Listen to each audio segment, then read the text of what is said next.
Have you ever felt that no matter how much you read, how much you meditate, how many podcasts you listen to, something still feels incomplete? Like freedom is always just one more book away, one more course away, one more breakthrough away. If you have felt that, this video is for you. Because today I want to share a text that says something completely different. Something that most spiritual teacher won't say to you. It says, you are already free right now in this moment. Not tomorrow, not after you have fixed yourself. Just right now. This is the promise of the Ashtavakra Gita, and today, in this part, we go deep into the very foundation of this teaching, where it all begins. Now, before we get into the teaching, I want to tell you a story, because this text begins with one of the most dramatic moments in all of ancient Indian literature. Imagine the royal court of King Janak, one of the greatest king of ancient India. His court was filled with the most brilliant philosophers, scholars, and priests. From all across India, people come to this court to debate, to learn, to share wisdom. And one day, a young man walks in. His name is Ashtavakra. Just remember this name, Ashtavakra. And the moment he enters, the entire court starts to laugh. Why? Because Ashtavakra was born with 8 physical deformities. His body was twisted, bent in 8 different places. Every step he took, his body moved in this unusual, crooked way. And these scholars, these learned, educated, philosophical people, they looked at him and they laughed. Have you ever been judged by how you look before anyone even heard what you had to say?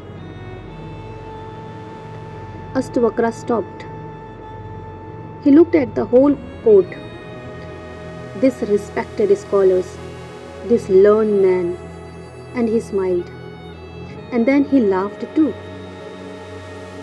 King was curious. He asked, "What do you find so funny?" And Ashtavakra said, "I really want you to hear this." He said, "I'm surprised. O king, I came here expecting to find philosophers, people who judge by the quality of ideas. But instead, I find cobblers, people who can only judge by the quality of skin and appearance." The entire court went silent. And King, this great, wise king, felt something he had never quite felt before. He had been humbled by a young man with a twisted body who hadn't even said anything philosophical yet. He asked Ashtavakra to sit. And what happened next?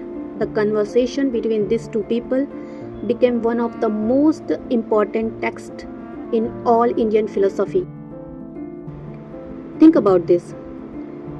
We do this all the time.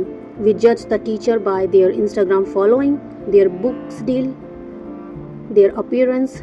We forget that truth doesn't care about the container it comes in. Yes, truth doesn't care about the container it comes in. Ashtavakra deformed body is the teaching. The most bent, twisted body can hold the most pure, perfect wisdom. Because wisdom has nothing to do with the body, and that right there is the core of everything. Okay, so who is King Janak? Why does it matter that he is the one asking these questions? Janak was not a beginner. He wasn't someone who had just started reading spiritual books. He was the father of Sita, yes, from the Ramayana. He was considered a Rashri, which means a king who is also a sage. He performed all his royal duties. He ran a kingdom, made decisions, dealt with the world, and he pursued the deepest spiritual knowledge. He had philosophers come from all over India to debate in his court. He was one of the most spiritually advanced people of his time. And yet, he still had a question. He still felt something was incomplete. Does that sound familiar? You have learned a lot, you have grown a lot, and still, there is this feeling that something is just not quite there yet. That is Janaka. This is who you are in this story. And Ashtavakra, he is not a god. He is not 1,000 of years old. He is a young man, brilliant beyond his years. In this conversation, King Janak is you, the serious seeker who is very close but not quite there. And Ashtavakra is the teacher who is going to close that gap. Not with years of practice, but with one direct pointing. Now the conversation begins. And Janak asks three simple questions, but I want you to really hear them, because these are not random questions. These are the questions, the one every genuine seeker eventually arrives at. How is knowledge attained? How will liberation come? How is dispassion achieved? 3 questions. Let's take them one by one, because each of these maps directly to something we are dealing with in our daily lives. Question 1. How is knowledge attained? Now when Janak says knowledge, he doesn't mean information. He doesn't mean book. He means the direct knowing of what reality actually is. Not reading about the ocean, tasting it, not studying a description of freedom. Actually being free. So the question is, how do I get from information to that direct knowing? Question 2. How does liberation come? Liberation means complete and permanent freedom. Not just feeling good on a retreat, not just peace during meditation, but actual, deep, unshakable freedom that doesn't go away when life gets hard. How do I get that? Question 3. How is dispassion achieved? Dispassion. This doesn't mean becoming cold or emotionless. It means, how do I stop being controlled by my desires? How do I stop being pulled in every direction? By money, by validation, by social media, by what other people think of me? How do I reach a place where I can engage with the world without being enslaved by it? 3 questions. Self-help industry exists to answer exactly this. Psychology tries, philosophy tries, therapy tries, and here is a young man with twisted body who is about to answer all 3 with one teaching. Let me ask you a question. Which of these 3 questions is most alive for you right now? So Ashtavakra begins. And the way he starts is interesting. He doesn't immediately give the big philosophical answer. He first says, okay, before we get to the deepest truth, there are some things you need to understand about how you are currently living. If you wish for liberation, avoid sense objects as you would avoid poison. Embrace forgiveness, sincerity, compassion, contentment, and truth as you would drink nectar. He divides everything into 2 categories, poison and nectar. By poison, he says, is the way we treat sense objects, not the objects themselves, the addiction to them. the compulsive running after pleasure and running away from pain, the constant need for the next thing, the next hit of dopamine, the next achievement, the next validation to feel okay. Think about scrolling on your phone at night. You're not even enjoying it, you're just doing it. Because the moment you stop, there is this discomfort, that compulsive relationship with external things.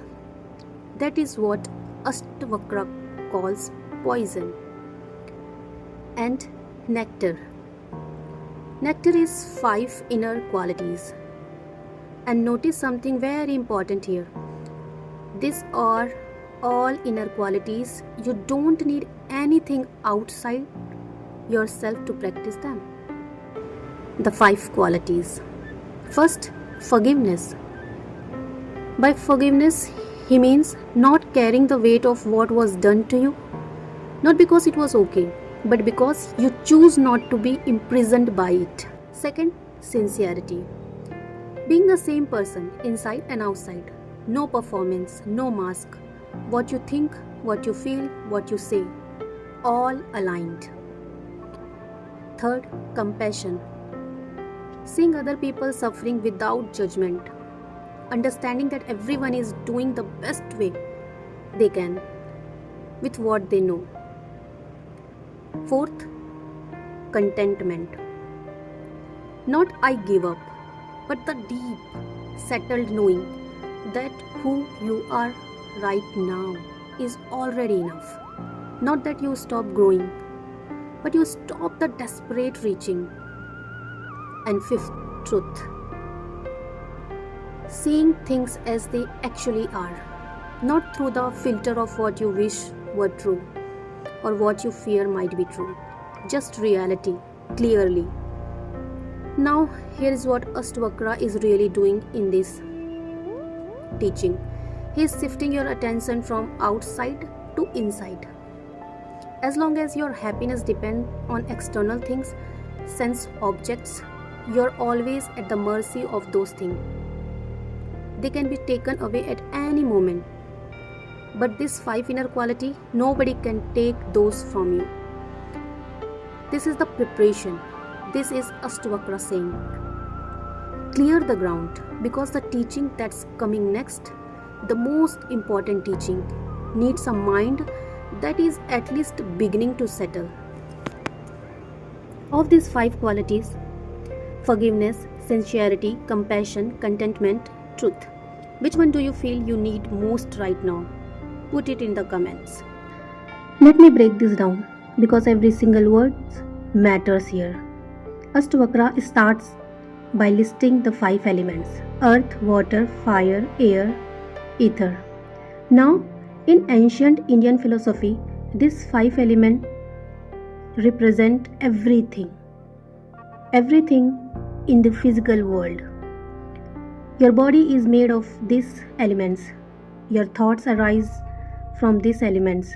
Your emotion, even your brain, all of this is essentially these 5 elements in different combinations. And Ashtavakra says flat out, you are none of this.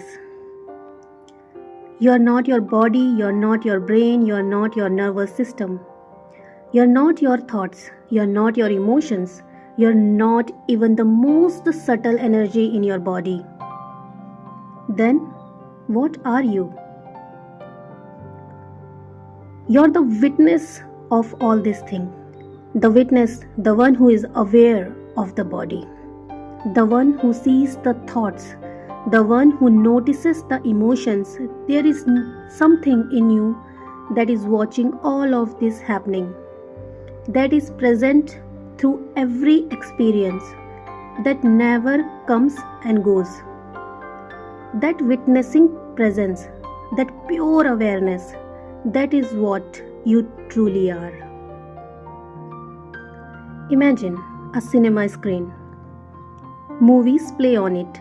War, romance, horror, comedy. The screen doesn't cry during the sad parts. It doesn't get scared during the horror.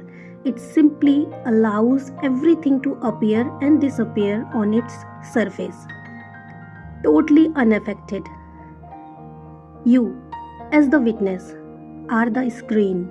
Your thoughts, your emotion, your life experiences, these are the movies. They play on you, but they are not you. The screen was never touched, and neither were you. Right now, in this moment, as you are watching this video, there is something that is aware of all of this. There is something that knows you're sitting there. Something that knows thoughts are arising. Something that is aware of the sound around you. The feeling of your body, the experience of watching the screen. Can you notice that? Can you notice the one who is noticing?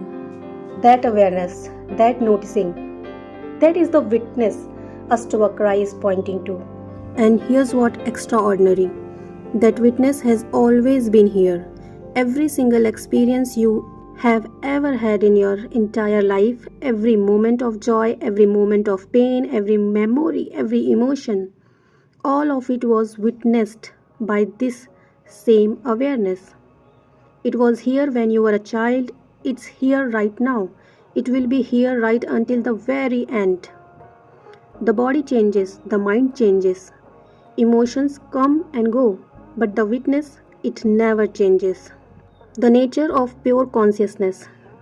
This is your true identity, not the body that gets sick, not the mind that gets anxious, the pure awareness that has been watching it all, always present, always clear, never damaged.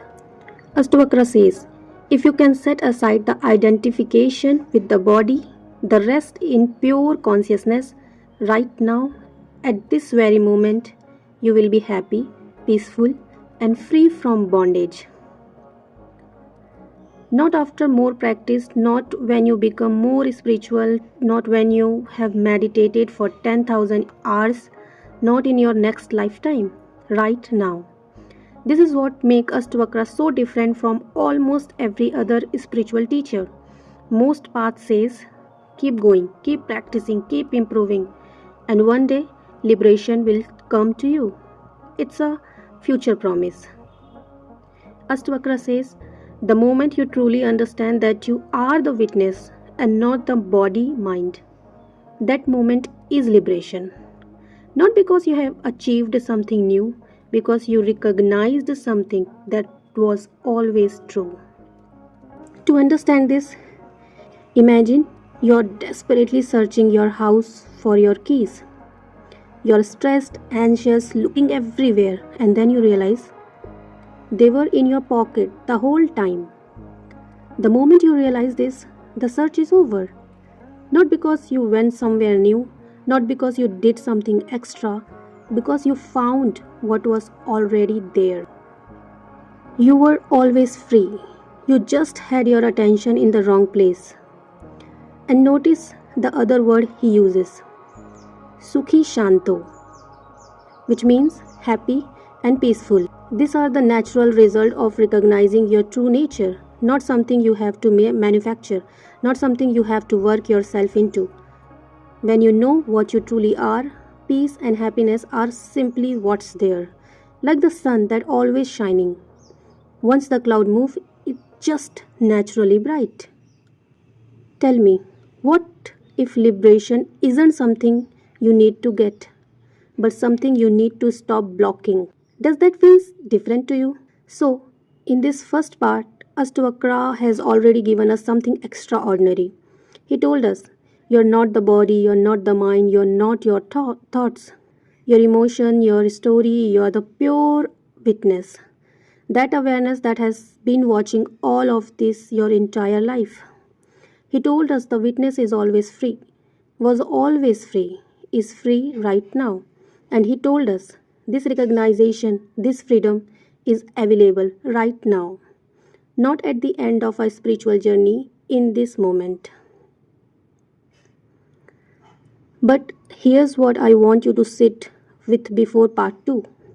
If you're already free, if the witness is already free, then why does it still feel like there's something blocking you? Why does the bondage still feel so real? That is exactly the question Ashtavakra answer in the rest of the parts. And the answer, I promise you, is going to be the one of the most freeing thing you have ever heard. If this video has brought even one moment of stillness, even 1 second where you felt something shift, please share it with someone who is seeking. This teaching deserves to reach every corner of the world. Part 2 is coming very soon. Until then, try this. At any moment in your day, just ask yourself, who is aware right now? Don't answer with words, just notice. That noticing is the witness. That is you.